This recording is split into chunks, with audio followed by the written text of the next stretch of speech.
बिस्मिल्लाहिर्रहमानिर्रहीम। अस्सलाम वालेकुम नाज़रीन, मैं हूं कंबर सैदी। प्रोग्राम देख रहे हैं आप डिबेट एट 8। नाज़रीन, इस टाइम मुल्क में 27वीं आईनी तरमीम की गूंज है। हुकूमत चाहती है कि इसको पास करा ले। इत्तेहादी तमाम ऑन बोर्ड हैं, कुछ के ग्रीवियंसेस हैं, उनको एड्रेस किया जा रहा है। आज जो है वो विफाकी काबीना का इजलास होना था, लेकिन शहबाज शरीफ साहब बैरून मुल्क चले गए।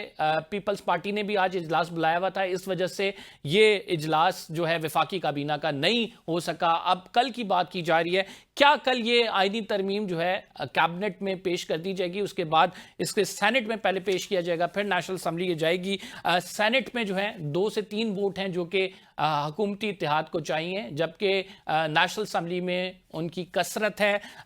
इस आईनी तरमीम के नतीजे में नाज़रीन एक नई आईनी अदालत बनने जा रही है, जिसके 7 जज गालिबन बताए जा रहे हैं। मुतवक्के यही है कि आईनी बेंच के सरबराह जो हैं हो सकता है कि वही इसको हेड करें, लेकिन इस हवाले से अभी तमाम क्या सराहियाँ मुख्तलिफ हल्कों में की जा रही हैं। दूसरी बात नाज़रीन, इस आईनी तरमीम में आर्टिकल 243 को अमेंड किया जा रहा है और एक कमांडर ऑफ डिफेंस फोर्सेस का ओहदा जो है वो मुतारिफ कराया जा रहा है। इस ओहदे के हवाले से भी बात करेंगे, आर्टिकल 243 पर अमेंडमेंट की भी बात करेंगे, और इसके साथ जो विफाक के अंडर दिया जा रहा है वजारत तालीम और वजारत आबादी, इसको भी डिस्कस करेंगे। सूबों के मामले पर जो है कुछ लोगों के एतराज़ात हैं कि सूबों के फंड्स नहीं कम करने चाहिए। ANP भी ये कहती नज़र आ रही है, पीपल्स पार्टी भी। इस मामले पर क्या तमाम इत्तेहादी जो हैं वो ऑन बोर्ड हो जाएंगे हुकूमत के साथ?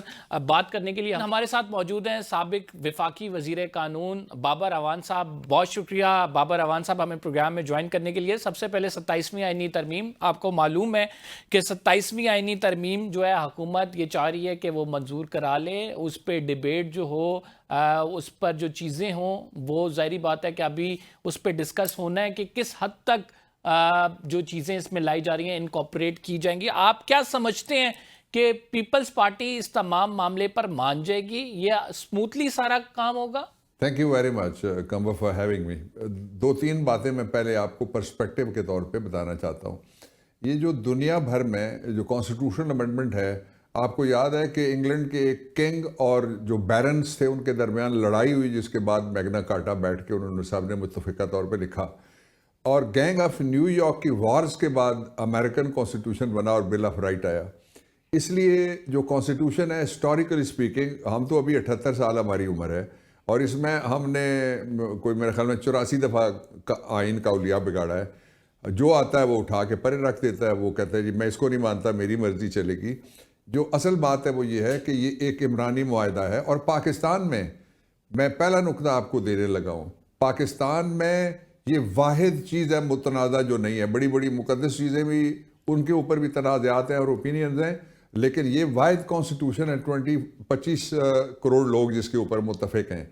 इसकी दूसरी मैं आपको अब हिंट देता हूँ, वो ये है कि कॉन्स्टिट्यूशन एक फाउंडेशनल डॉक्यूमेंट होता है रियासत का। ये मेरा, आपका और रियासत का मुआहदा है कि हम रियासत के लिए किस तरह से टैक्स देंगे, हम रियासत के लिए किस तरह से मेहनत करेंगे, हम रियासत को किस तरह महफूज बनाने के लिए अपने घर से सारा कुछ निकाल के दे देंगे जब वक्त आएगा, और सारी ज़िंदगी हम इनको कुछ ना कुछ देते रहेंगे, जिसके एवज ना हमें प्लॉट मिलता है, ना हमें मुफ्त इलाज देता है, ना हमें कोई इस रियासत में कोई जो जिसको कहते हैं फलाई रियासत वाली बात है, हम एक सिक्योरिटी स्टेट है।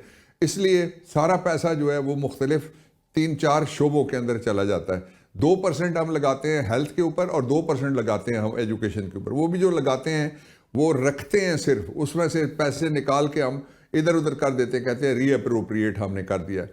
अच्छा, अब ये जहाँ पे हाल हो, वहाँ एक बेसिक स्ट्रक्चर कॉन्स्टिट्यूशन का, उसके ऊपर लोगों का एतमाद है।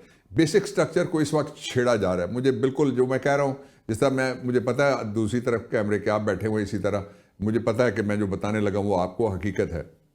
बेसिक स्ट्रक्चर में 4 चीज़ें आती हैं जो कॉन्स्टिट्यूशन का है। उसमें एक ये है कि जो मुल्क के अंदर रूल ऑफ लॉ होगा। लॉ कौन सा? जो पब्लिक के वेलफेयर का लॉ होता है उसको। प्रिवेंटिव लॉज को रूल ऑफ लॉ नहीं कहते, प्रिवेंटिव लॉ को कहते हैं लोगों का रास्ता रोकने वाले कवानीन। और फिर जो सबसे बड़ी बात यह है कि कॉन्स्टिट्यूशन गारंटी करता है fundamental rights, human rights, basic rights, civic rights, right to life, right to education, right to information. इसके ऊपर तो कोई तरमीम कभी आई कोई नहीं। 3.5 साल हो गए, इन्होंने इस तरह तरमीम किए हैं जिस तरह आपारा सलीम की दुकान से जाके इन्होंने पान खा लिया है। और आधी रात को वो इस तरह से बंद लिफाफा, आपको याद होगा बयान वजीर साहब का कि किधर है जी तरमीम, मेंबर पूछ रहे हैं, वो कहते हैं बंद लिफाफा अभी आया, मैं खोल के आपको बताता हूँ इसमें क्या लिखा हुआ है। जब इससे पहले क्या पाकिस्तान की हिस्ट्री में इस तरह से कभी कोई तरमीम हुई? Answer is no. जो रिसेंट मोस्ट बड़ी तरमीम थी जिसमें पूरा कॉन्स्टिट्यूशन हमने रीडू किया हुआ था, I was the federal law and justice minister, parliamentary affairs भी मेरे पास था। हमने क्या किया था, एक साल हमने पहले तैयार किया लोगों को कि आप एक पेज पे आइए पाकिस्तान के फलां फलां शोबों में, और सबसे बड़े कंसर्न तीन थे। एक नेशनल फाइनेंस कमीशन कंसर्न था उस वक्त, दूसरा जो एजुकेशन था वो कंसर्न था, इस्लामाबाद के बाबू बैठ के किसी तरीके से नोशकी की तालीम नहीं चला सकते, जमा जोला की नहीं चला सकते, काउटा की नहीं चला सकते, और जो जो रहीम यार खान की नहीं चला सकते, इसलिए वो प्रोविंशलाइज किया गया। इसी तरह हेल्थ को प्रोविंशलाइज किया गया। उसमें 5 जो फॉर्मर लॉ मिनिस्टर, एक सिटिंग लॉ मिनिस्टर मैं था, फारूक नाइक थे उसमें खालिद रांझा थे, उसमें एहसन जफर मरहूम थे, उसमें वसीम सज्जाद साहब थे। तो हम लोगों ने बैठ के 9 महीने डिस्कशन की है, एक थ्रेड बेयर डिस्कशन हुई है। ये जो पिछली तरमीम हुई है इसमें किसने डिस्कशन किया? आप डिबेट निकालें ना। ये अभी 27वीं तरमीम पे व्हाट डू यू थिंक कि क्या होगा? इसी तरह से ड्राफ्ट आएगा और फिर उस पे मोहर लगा दी जाएगी कि पार्लियामेंट स्टैम्प कर दे, बस तमाम लोग एक पेज पे हैं। ये रबर स्टैम्प पार्लियामेंट है, फॉर्म 47 से आई है, इसमें इलेक्टेड लोग तो हैं नहीं। इनके वोट देखें और इनकी सीटें देखें, हमारी सीटें छीन के इनको बिठा दिया गया है, एक पहलू। और दूसरा ये है कि जो आपने कहा कि पीपल्स पार्टी लोग आई वॉश इसको कहते हैं ना, वो करेगी, वो कहेगी देखें जी हमने एनएफसी बचा दिया, और देखिए हमने फिर एक और जो मखमल का हमारा कालीन था उसमें हमने एक टाट का पैच लगा दिया 27। तो इट्स अ बैड बार्गेन। और उनके सूबे के अंदर से भी ये तो बैठे हुए हैं, जितने भी दोनों तीनों हाउसेज हैं जो चला रहे हैं पाकिस्तान में एक ख़ास तरीके से निज़ाम, इनकी कोई नहीं सुनेगा, लोग बाहर निकलेंगे। इसलिए कि 3 चीज़ें होने जा रही हैं। एक तो ये है कि जो एक बैलेंस ऑफ पावर होता है, जिसको ट्राइकोटमी ऑफ पावर कहते हैं कॉन्स्टिट्यूशन में, वो इम्बैलेंस आ जाएगा। दूसरा ये होगा कि ये person specific for all practical purposes and reason एक तरमीम आ रही है। और तीसरा ये है कि जो सबसे बड़ी, जिसको सबसे ज्यादा वोट पड़ा हुआ है, इस पे विफाकी वो पार्टी तो है ही नहीं, ऑन बोर्ड ही नहीं है, इन पार्लियामेंट ही नहीं है। विफाकी हुकूमत इस पे एक मौकिफ रखती है। विफाकी हुकूमत कहती है कि आप आ जाए, इस पे डिबेट करें, लाजमी के जब हम इसको पब्लिश करें आप इस पर ज़रूर अपनी राय दें। एक जो आपने चीज़ की, पीपल्स पार्टी, क्या एनएफसी अवार्ड या पीपल्स पार्टी जो सूबों का शेयर है उसको बचा पाएगी? Do you think so?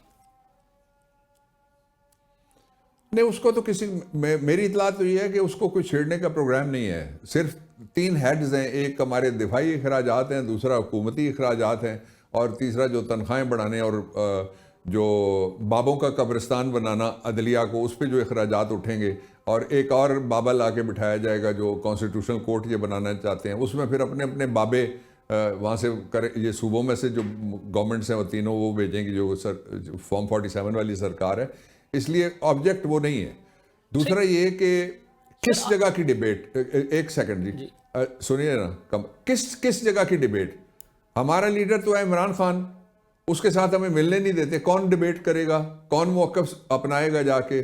और इसीलिए देखें ना, जो बामकसद गुफ्तगू नहीं हो रही, वो कहते हैं जी हम बस तरमीम ले आएंगे और हो जाएगी से लोगों का कंसेंसस नहीं होता। जो पब्लिक उसके पीछे जब तक खड़ी नहीं होगी और पब्लिक डिस्कोर्स के जरिए से खड़ी होगी, सिवाय आपके मीडिया के और कहाँ गुफ्तगू हो सकती है? मुझे बताएं ना। बिल्कुल सही बात करें, किसी जगह गुफ्तगू नहीं हो सकती। बिल्कुल सही बात करें। बाबर साहब, इस तमाम मामले में जो जजेस की बात की आपने, जजेस की एज जो है वो 65 से लेकर 68 की जा रही है। कोई इसकी ठोस वजूहात नहीं है क्यों 68 की जा रही है। क्या वजूहात ऐसी हैं, किसको अकोमोडेट किया जाना है जो 68 की जा रही है? तो इस पर आपका क्या कमेंट्स हैं? एक दो बड़ी मतनाज़ा शख्सियात हैं, उनके नाम चल रहे हैं, मैं किसी का नाम लेके उसको प्रमोट नहीं करना चाहता। वो पब्लिक उनके ख़िलाफ़ बहुत शदीद नफ़रत रखती है, उनकी बेइंसाफ़ियों, नाइंसाफ़ियों और जस्टिस के कत्ले आम की वजह से, और जो अदालती कत्ल उन्होंने किया, हमारे इंतखाबी निशान का किया, हमारी सियासी पार्टी के नाम का किया, इसके बावजूद लोगों ने उनके खिलाफ फैसला दिया है। देखना, ये जो मर्जी आप कर लें, आपको 3 इशू आइडेंटिफाई पहले करने पड़ेंगे। एक तो ये है कि क्या हम एक दिफाई रियासत के तौर के ऊपर सारे कंटूर्स अपने बनाते जाएंगे और मुशावरत नहीं करेंगे, या हम एक रिफाई रियासत की हैसियत से दुनिया को फॉलो करेंगे कि कॉन्स्टिट्यूशन होता क्या है और उसका एहतराम क्या है, उसकी तकदीस क्या है, ऑर्गेनिकिज्म उसमें क्या है, फ्यूचर उसमें कितना होता है कौम का। एक दूसरा ये है कि जो पाकिस्तान में डिसीजन मेकिंग है, डिसीजन मेकिंग अगर पार्लियामेंट के अंदर डिसीजन मेकिंग किस तरह से, मैंने जो अब 26वीं सबके सामने डिसीजन मेकिंग के लिए बंदे उठाए गए, उनको लोटा बनाया गया, उनको डराया गया, किसी को खरीदा गया, किसी को धमकाया गया। तो इस तरह से अगर आईनी तरमीम करनी है तो इसको आईनी तरमीम रूल ऑफ लॉ के नीचे हम नहीं कर सकते, इसको फिर मार्शल लॉ के नीचे भी इस तरह की तरामीम होती रही है। याह्या खान ने एक दिन कहा था मैं सदर हूँ, वो सदर हो गए। एक दफ़ा ज़ियाउल हक ने कहा मैं सदर हूँ, वो सदर हो गए। जनरल मुशर्रफ ने कहा मैं सदर हूँ, वो सदर हो गए। और तीनों दफ़ा जो बाबे उनके लाए हुए थे, जिनको LFO के ज़रिए से लगाया गया था, वो सारे के सारे वो कहते रहे कि एक केस गया, उन्होंने 3 साल किया, उसने 1 महीना नहीं मांगा, उसने कहा मैंने वर्दी में सदर में इलेक्शन लड़ना चाहता हूँ, मुझे इजाज़त दें। वो इजाज़त ना मिली, साथ ये कहा 3 साल तक वर्दी में इलेक्शन लड़ते जाओ, सर बैठे रहो। इलेक्शन, ये तो तारीख है ना हमारी जी। इलेक्शन कमीशन के हवाले से जो बात की जा रही है कि चीफ इलेक्शन कमिश्नर के मामले पर डेडलॉक जो है उसको खत्म करने के लिए मामला जुडिशियल कमीशन को भेजा जा सकता है। जुडिशियल कमीशन में आपको पता है कि नंबर ऑफ वोट्स जो हैं वो कितना काउंट करते हैं। Right now number of votes के जरिए क्या कुछ हुआ है, इस पे क्या कमेंट करेंगे? 3 कमेंट हैं इस पे मेरे इलेक्शन कमीशन के हवाले से। एक तो यह है कि जनवरी से लेके अभी तक पाकिस्तान के अंदर कोई इलेक्शन कमीशन नहीं है। 26वीं आईनी तरमीम में एक बैड पैच लगाया गया था कॉन्स्टिट्यूशन के अंदर कि जब तक हम नया नहीं लगाएंगे पुराना बैठा रहेगा। अब अगर ये ताक़यामत नया या मर्ग नया ना लगाएं तो ये बैठा रहेगा। ये मजाक किया गया था, हमने उस वक्त भी कहा था और उस वक्त तो कहते थे बड़ी ठीक बात है। अच्छा, फिर ये है, ये किस इदारे का काम? ये कोई अदलिया में कोई लगाना है कि जुडिशियल कमीशन में इसको भेजा जाए? ये तो लगेगा एक पॉलिटिकल डिस्कोर्स होता है जो उसकी बुनियाद के ऊपर लोगों के मंशूर बनते हैं, उसकी बुनियाद के ऊपर लोग पॉलिटिकल पार्टीज रजिस्टर कराते हैं, उनके इंतखाबात होते हैं। ये तो पूरा आइन फिर तब्दील हो रहा है ना। इसका मतलब तो ये हो गया कि ये 58(2)B भी वापस आ सकता है, प्रेसिडेंशियल फॉर्म ऑफ गवर्नमेंट। मैंने पहले मिसाल दे दी कि बंदा एक आज उठ के कहे जी मैं कल से सदर हूं, कौन रोकेगा फिर उसको?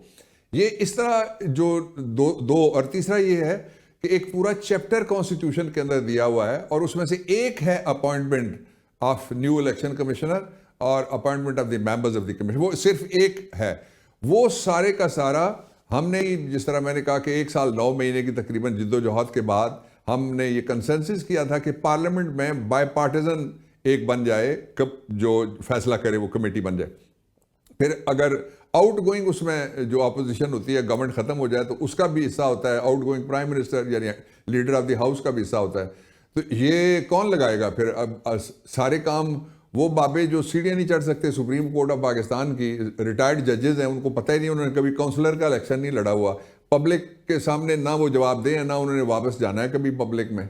तो ये तो सारे इनामात तकसीम किए जा रहे हैं ना। जिस तरह एक साहब को गवर्नर बनाया गया था वेंटिलेटर रूम से उठा के, और दूसरे एक और साहब थे वेंटिलेटर रूम में जाके। ये दोनों दफा आप देखिए आले शरीफ के दौर में हुआ, उनको जाके कहा गया जी कि इनामी स्कीम में आपका नाम निकला, आप हमें ये काम करके देंगे, और जिंदगी ने वफा नहीं की। ये दूसरी बात है। एक छोटा सा ब्रेक लेते हैं। We will be right back after. Babar साहब हमारे साथ ही मौजूद रहेंगे, फिर बात करेंगे कि ये आईनी तरमीम अगर मंजूर हो जाती है तो अपोजिशन का क्या लाएअमल होगा, क्या कुछ करेगी अपोजिशन, इस पर बात करते हैं छोटे से ब्रेक के बाद।